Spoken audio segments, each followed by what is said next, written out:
House to Home, presented by Remax Diamond Realty. Half a day, everybody. If it is Tuesday, that means it's time for House to Home. So Liz and Gina and I are bringing you everything you need to know about Guam's very lucrative and very interesting real estate market. I, of course, am Jason Salas. I'm wearing a very light shirt because it's been so insanely hot lately. Gina is wearing a very, very lovely cardigan, either because she's got really good air conditioning or she's crazy because it's been so hot lately. But Liz is wearing a sweater. Yeah, both. And Liz is wearing a sweater because she's in Anchorage, Alaska. Very nice. Yep, Jace, we're gonna go salmon fishing. Oh, hey, there's a lot of Guamanians up in Alaska too. Yeah. Oh yeah, I met a couple that are from Palau, and they've lived here for like a year now. Oh, very nice. Well, shout out to my friend Rob Wolford. He's up there and everything, so he's staying up there. So, there are some interesting developments that may be coming down the pike, ladies, in somewhat the very near future here on Guam. So Gina, can you break it down for us about what people might be starting to hear relative to real estate? Yeah, there's been several newspaper articles about this and some coverage on the news. The National Association of Realtors has been in settlement mode right now on a lawsuit regarding commissions and how commissions are paid. And so part of this settlement, and Guam is part of that, we have to follow the guidelines that came out of that settlement. And part of the settlement is from now on, as a real estate professional, when we work with buyers, the mandate is that we have to sign a buyer's representation agreement with that buyer, which also, of course, if you're going to be bound in a contract with a buyer, how you're going to get paid needs to be addressed in that contract.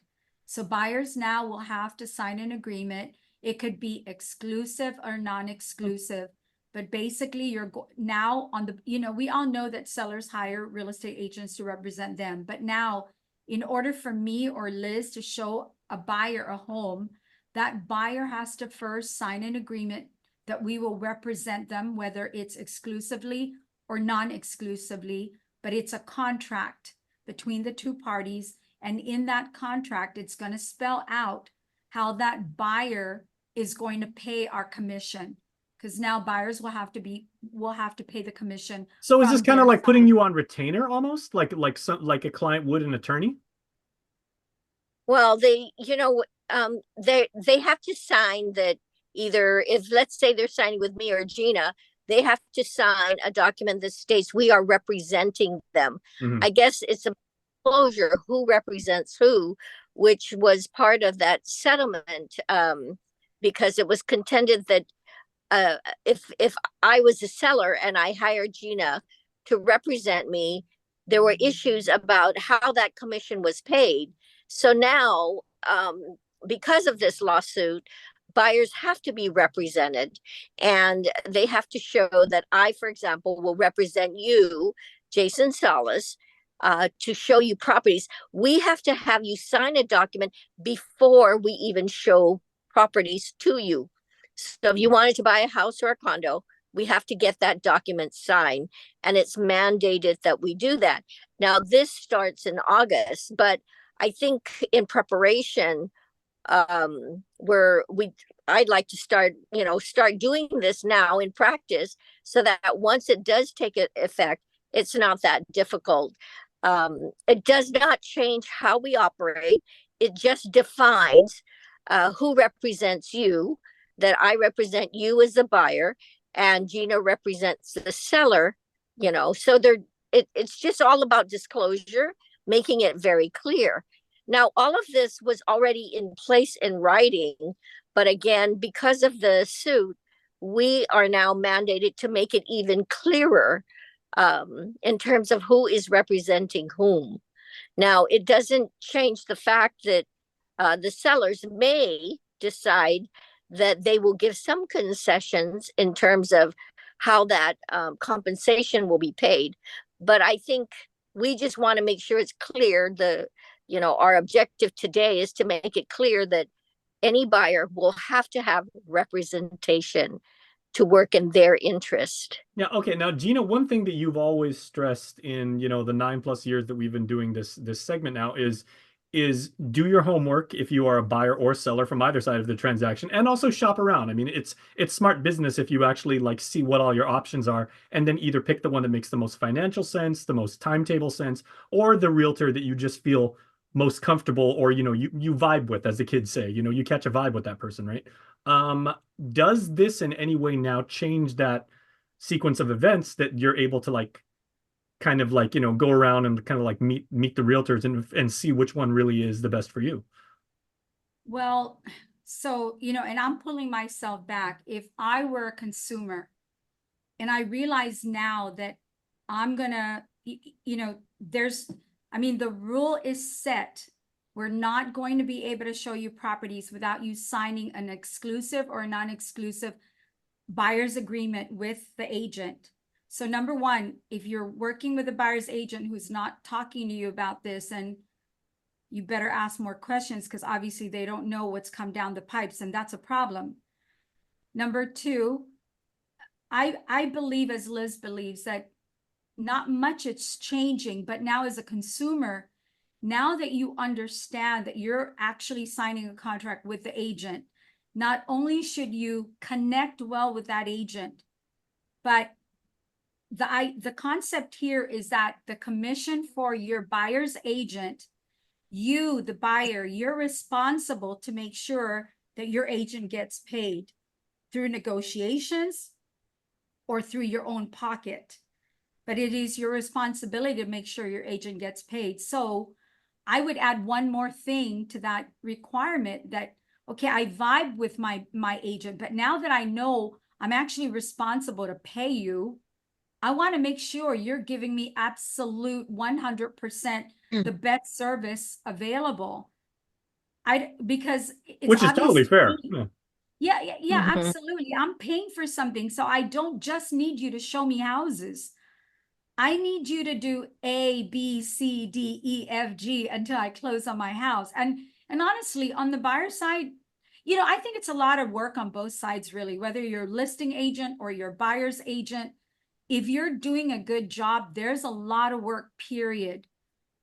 So, now that you have to be mindful that money could very well come out of your pocket, or it's going to come from negotiations. So you better pick your agent accordingly. They better be good.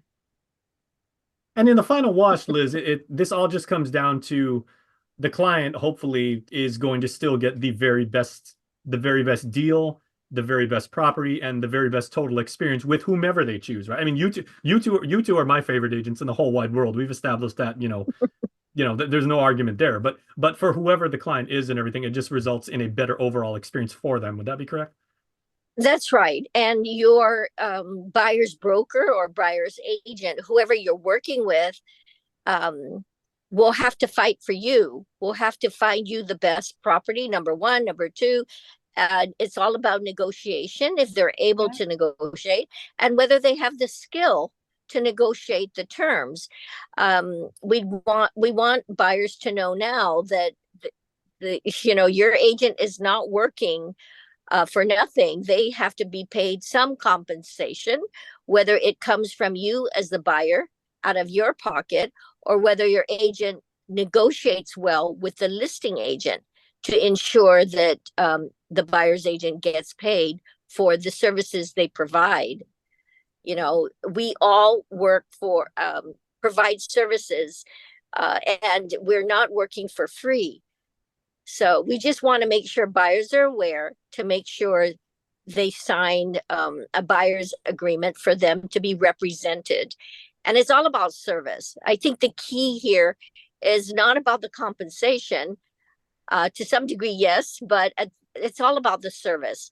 We want to make sure their representation is covered, and that their agent will do the best they can to find them the right property and negotiate the best price. There you go. So Gina, I mean, it's not like when August hits and everything, it's that the sun's going to be rising and setting on opposite sides of the world now, and you're going to wake up one day and the grass is going to be blue and the sky is going to be green and dogs and cats are suddenly getting along and everything like that. It is going to be, for the most part, business as usual with this little change in the overall procedure, right? I think for buyers, it's going to be a little bit clearer because as a There you go. buyer now, you get to sit with your agent and you get to sign a document that clearly defines what that agent owes you in terms of service. So I think it's a better, it's a much better scenario for the buyers because now it's going to be really clear cut. There's no vagueness about it. We're going to sit down with you, and if we're working with a buyer, we're going to sit down like we do with sellers now. We're going to go over this agreement that tells you what we're responsible for, what you, the buyer, are responsible for, and it gives you a really clear picture of what that, so this is everything we're going to do, and we're going to expect compensation.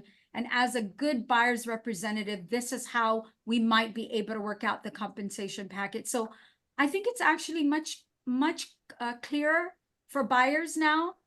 So I'm looking forward to working, come August 17th. That's what we're going to be doing. There And you of go. course, you can start doing it right now. We have the forms available. And you could still sit there with your listing agent, with the Yeah. with someone who's an expert in this thing, and you could still sit around in a circle and sing Kumbaya. Liz and Gina and I do it all the time, and we're on Zoom.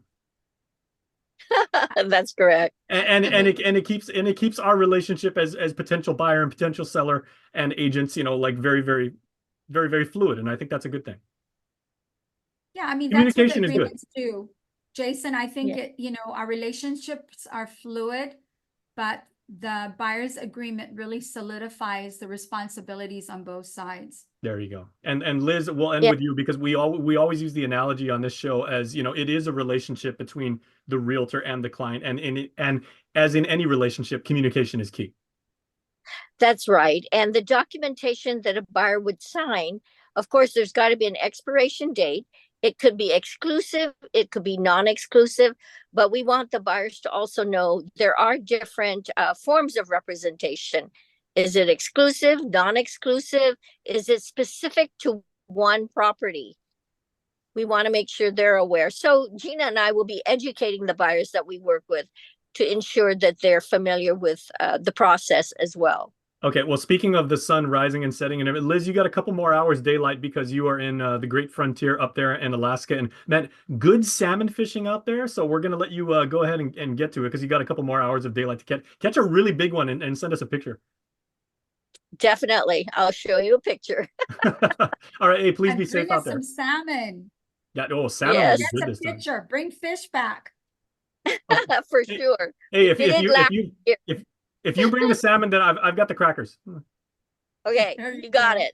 All right, take care, girls. Okay. Bye. Thank Bye-bye. you. Bye-bye. House to Home, presented by RE/MAX Diamond Realty.